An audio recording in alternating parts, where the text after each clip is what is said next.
Taigi,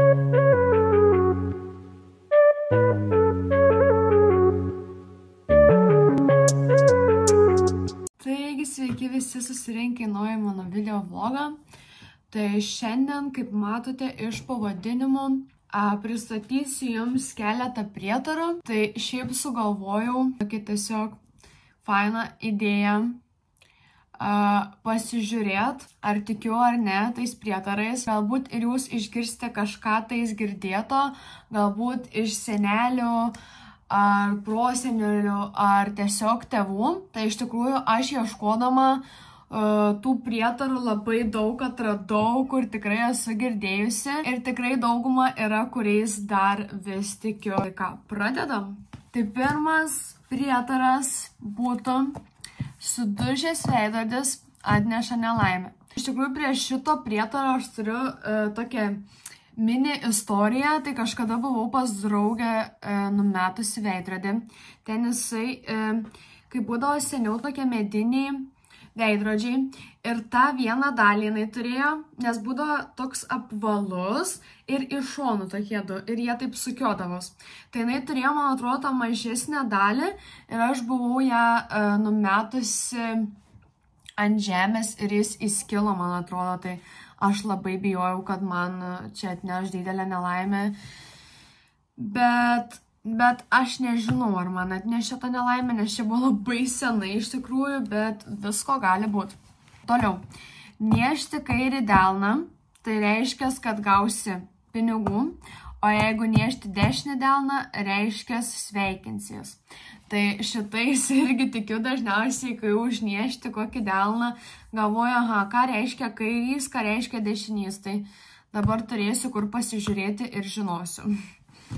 Toliau, jei pereisi per stulpą, na, ta prasme, su draugu, pavyzdžiui, yra stulpas, pereisi, tai reiškia susipyksit. Šituo tai 100% tikiu. Nežinau, ne vienam žmogui buvau sakiusi, kur tu eini, nes sakau, mes susipyksim. Tai šituo prietaru tikrai tikiu.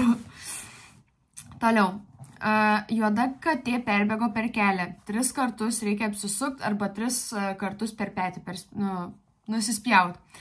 Tai šituo irgi tikėjau, nežinau, nuo vaikystės iš tikrųjų, ypač jeigu perbėga, bet aš dažniausiai, jeigu ir šiaip pamatau, tai visą laiką nusispjaunu arba apsisuku 3 kartus.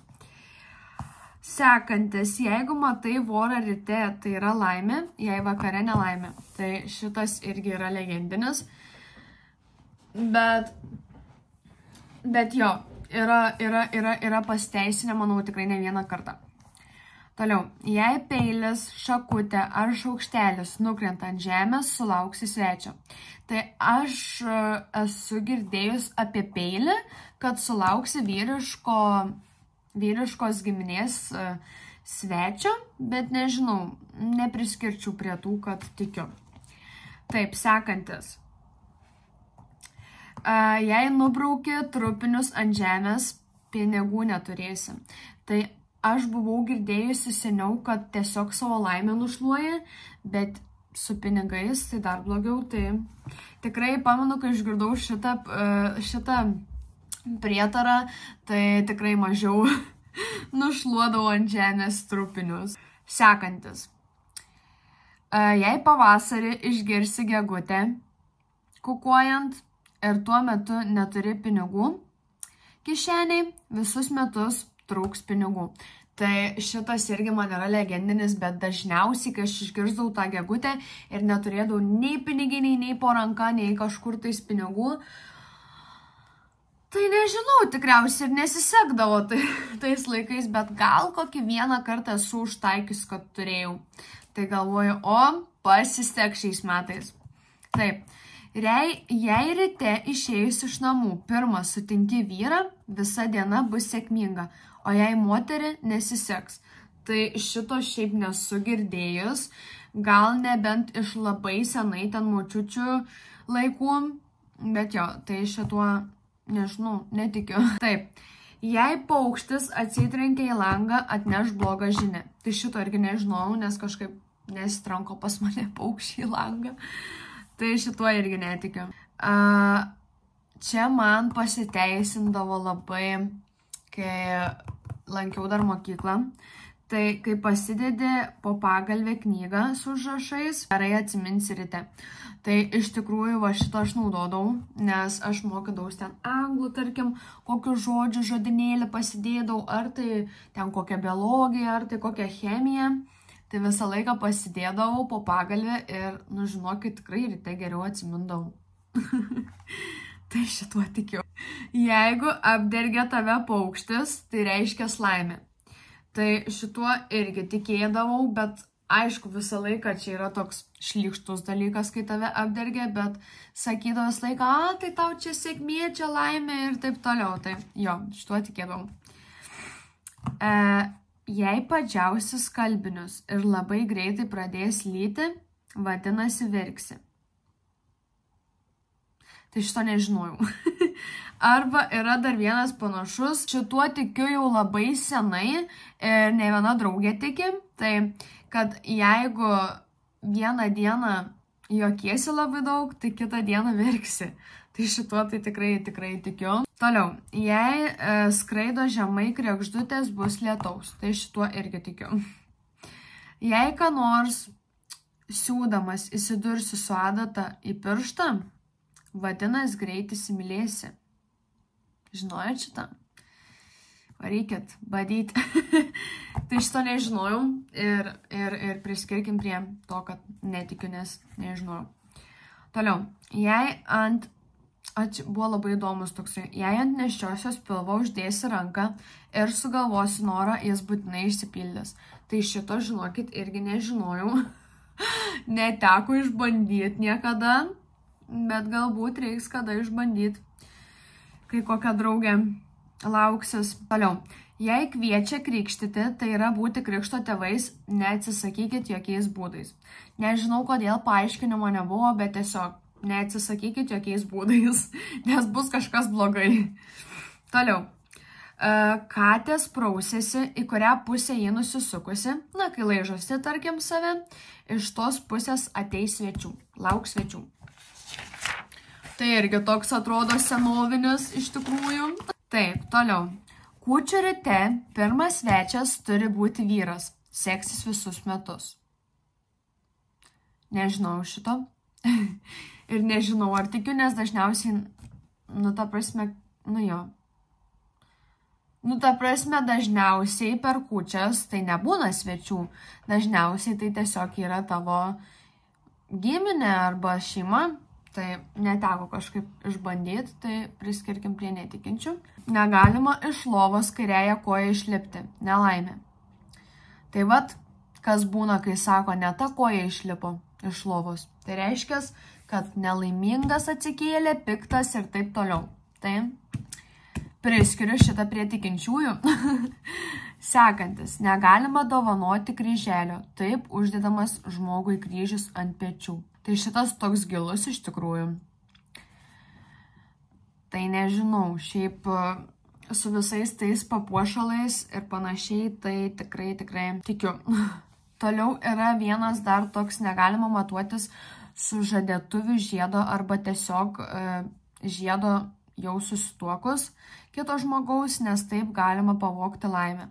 Tai aš pamenu, mano mama sakė, kad tik nesimatuok, nes sako, mano laimę pavogsi, nes aš sakau, net nežadėjau iš tikrųjų, nes aš tiesiog norėjau pažiūrėti, kaip jis atrodo, bet negalima matuotis, nes tu užsidėjus tiesiog gali pavogti laimę. Čia buvo toks įdomus, nežinau, niekada neleiskite maišyti kitiems arbatos ar kavos, nes primaišys daug problemų. Tai šito, žinokit, nežinau. Čia jau tikrai už prosenelių jau tikriausiai laikų. Taip, toliau.